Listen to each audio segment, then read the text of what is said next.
tardes. El día de hoy tenemos la fortuna de estar con el doctor Adalberto Santana, autor de una de sus varias obras titulada El narcotráfico en América Latina, gracias a la cual en el año 2003 recibió la mención Premio Casa de las Américas en la categoría de ensayo. Es licenciado, maestro y doctor en estudios latinoamericanos por la Facultad de Filosofía y Letras de la UNAM. Actualmente es director e investigador titular del Centro de Investigaciones sobre América Latina y el Caribe y profesor del programa de posgrado en estudios latinoamericanos de la UNAM. Muchas gracias por acceder a la entrevista, doctor. Muchas gracias a usted. Para comenzar, me gustaría iniciar preguntándole cuál es la razón por la cual se interesó en realizar una investigación acerca del narcotráfico. Bueno, como se darán cuenta, es uno de los temas más importantes en el mundo, el tema del narcotráfico. Después del tema del petróleo, que es el que genera mayores recursos a nivel internacional, y de la venta de armas de manera ilegal, pues sigue el tema de la venta ilegal de drogas. Y entonces es un fenómeno que ataca a una gran parte de países en el mundo, y especialmente a países como México, como Colombia, como Perú, y Guatemala, que son de los países en América Latina los más afectados, así como los países que son o representan los mayores niveles de consumo de las llamadas drogas ilícitas, como Estados Unidos y otras naciones de Europa Occidental. En esa dinámica, el narcotráfico es una de las actividades económicas más destacadas en estos inicios del siglo XXI, pero es un fenómeno que no es nuevo, es un fenómeno que viene desde hace más de 50, 60 años hacia atrás, pero que ha ido repercutiendo en los últimos años. Entonces, mi investigación se centraba en lo particular sobre cuál es la dinámica que América Latina se va perfilando, especialmente en este tipo de fenómenos como es el tráfico ilícito de drogas y por lo tanto la producción y la distribución de esa serie de productos que van principalmente para el mercado internacional y para los países desarrollados y que han generado un modelo de desarrollo en estos países. Y dentro de ese modelo, pues el fenómeno de la violencia, como ocurre en México principalmente y ha ocurrido en Colombia o en Perú o en Guatemala y Honduras. Periodistas como Anabel Hernández han dicho que en realidad no existe como tal una guerra contra el narcotráfico, sino que ha sido una lucha entre cárteles. ¿Cuál es su opinión respecto a esto? Bueno, que el gobierno mexicano del presidente Felipe Calderón declaró una guerra, y cuando se declara una guerra por un gobierno, pues es una guerra, y salieron soldados a las calles, ha habido más de 80,000 muertos en México, y en este mes de septiembre el gobierno mexicano reconoció que hay más de 25,000 desaparecidos, producto de un conflicto que en su momento el gobierno del presidente Calderón declaró una guerra al narcotráfico. Entonces hay una guerra, es una guerra irregular que se ha presentado en el escenario social latinoamericano. Claro está que un periodista puede afirmar lo que se le ocurra, pero en una declaración política como la de un presidente, pues es una declaración oficial. ¿Cree que las medidas que el gobierno ha tomado para acabar con la inseguridad y el narcotráfico desde finales del sexenio de Felipe Calderón hasta ahora han sido efectivas? Bueno, contra el fenómeno del narcotráfico ninguna medida puede ser efectiva, porque se han tomado medidas, a mi juicio, medidas de carácter represivo, de carácter policíaco, y lo que estamos enfrentando en el mundo, no nomás en México, no es un problema de México, es un problema global, pero principalmente afecta a México, Estados Unidos, Colombia, Guatemala, Honduras, ¿sí? Es un problema esencialmente económico, porque lo que mueve a esta industria del narcotráfico precisamente es la alta rentabilidad. Entonces no es un problema de otra índole. Puede tener muchas expresiones, pero esencialmente el principal motor que mueve a este fenómeno es la economía y las ganancias que genera esa economía. Y considera que el hecho de que las drogas no se hayan legalizado en nuestro país ha provocado que este mismo fenómeno, si así lo podemos llamar, se ha convertido en uno de los negocios más rentables del mundo. Pues sí, es un fenómeno más rentable, le vuelvo a reiterar, que en el mundo es de lo que mayores ganancias deja. Por ejemplo, se estima por parte de fuentes oficiales norteamericanas, la Casa Blanca, la DEA, que genera en los Estados Unidos más de 100.000 millones de dólares y a nivel internacional cerca de entre 500.000 y 350.000 millones de dólares anualmente. Entonces estamos hablando de una de las industrias más relevantes en el escenario económico internacional. Las drogas, como lo menciona en su libro, han existido desde hace mucho tiempo, como lo comentaba ahorita. Sin embargo, actualmente el negocio es cada vez más fuerte. ¿Considera que realmente incrementó la dependencia y demanda por parte de la población? ¿O fue la globalización lo que hizo parecer esto? Bueno, en la historia siempre han existido las drogas, desde que el hombre empieza a desarrollarse en sociedad. Y el fenómeno de la ebriedad es un fenómeno histórico que ha estado presente a lo largo de la historia. Entonces no es algo nuevo. Lo que pasa que en un momento la ebriedad y el consumo de ciertas sustancias que generan una adicción o que generan determinadas actitudes dentro de la sociedad, como son estas llamadas drogas, hoy en día legales o ilegales, pues generan un alto consumo. Por ejemplo, hay drogas legales que se consumen mucho y que generan graves daños. ¿Cuáles son las drogas legales? El azúcar, el café, el tabaco, el alcohol. Son drogas legales y son las que más afectan al conjunto de la población en diversos países. Y hay otro tipo de drogas que son consideradas ilegales por el orden jurídico de los distintos gobiernos que existen en el mundo. Y esto también genera una afectación a la salud de los consumidores. Y estas drogas pues son muy variadas.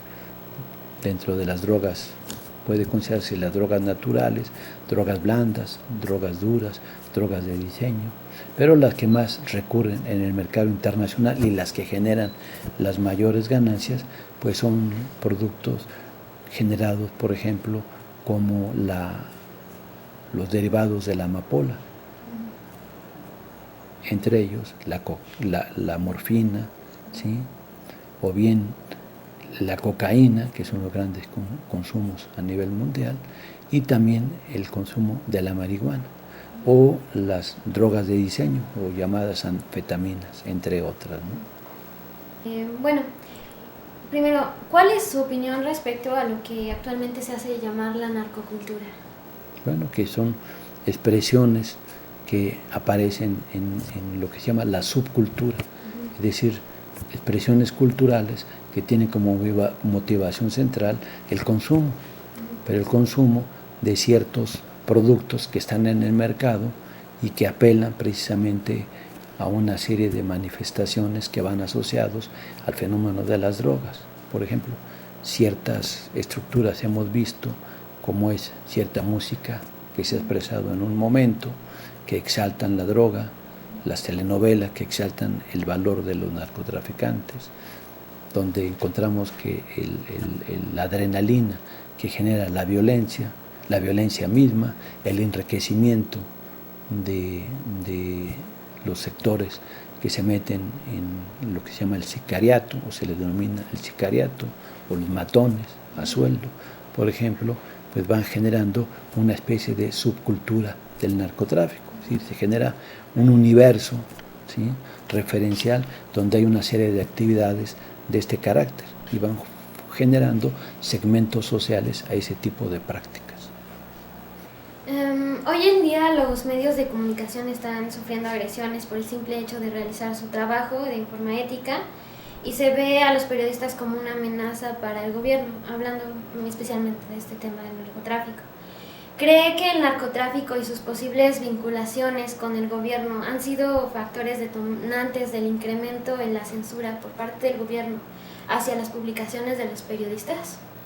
Bueno, por ejemplo, hay fotoreporteros. Hace poco asesinaron uno en México que trabajaba de forma independiente y fue asesinado y la policía está investigando. Hay otros periodistas que trabajan por agencias de prensa, por medios de información escrita o por medios televisivos o radiales, etcétera, ¿no?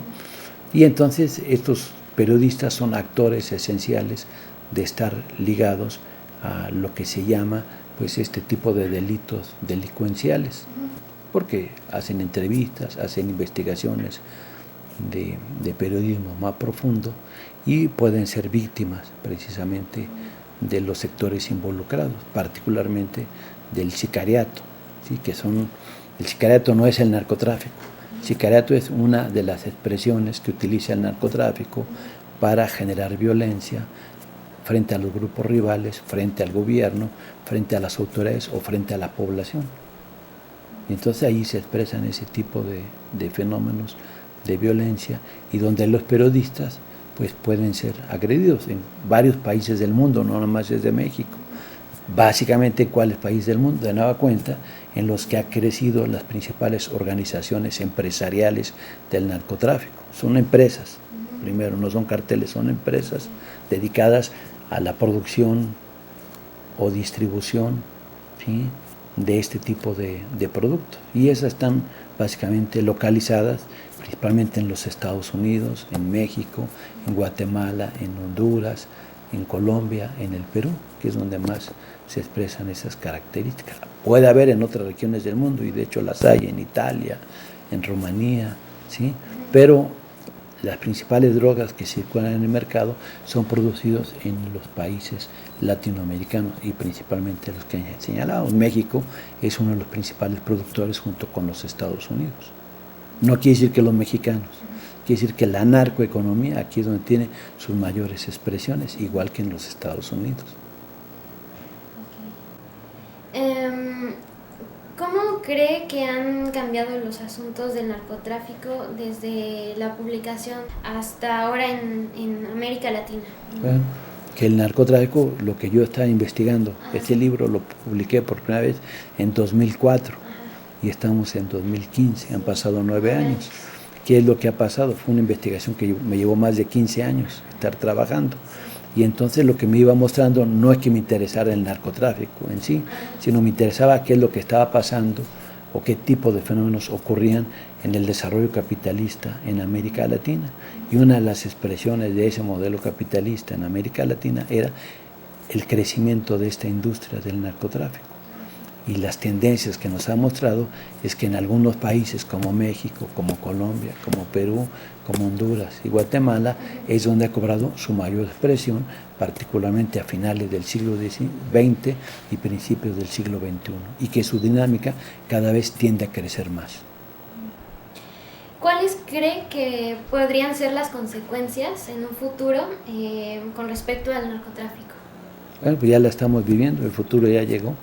Y entonces lo que encontramos, bueno, que en esta lógica de un capitalismo desenfrenado que no está regulado más que por el propio mercado, pues esta actividad ilícita de la venta y el consumo de drogas pues genera mucha violencia a todos los niveles y afecta a todos los grupos sociales y también genera a su vez esa violencia un amplio y muy profundo enriquecimiento de algunos sectores, por ejemplo, como cuáles, la industria militar, que se ve beneficiada con la venta de armas, con los conflictos que esta misma genera, ¿no? Sería uno de los ejemplos que ahí se mostraría, que también el fenómeno del narcotráfico genera movilizaciones sociales, sobre todo para segmentos que vinculados a esa actividad pueden tener una gran movilidad social en un reducido tiempo, y esto le da más expectativas de crecimiento.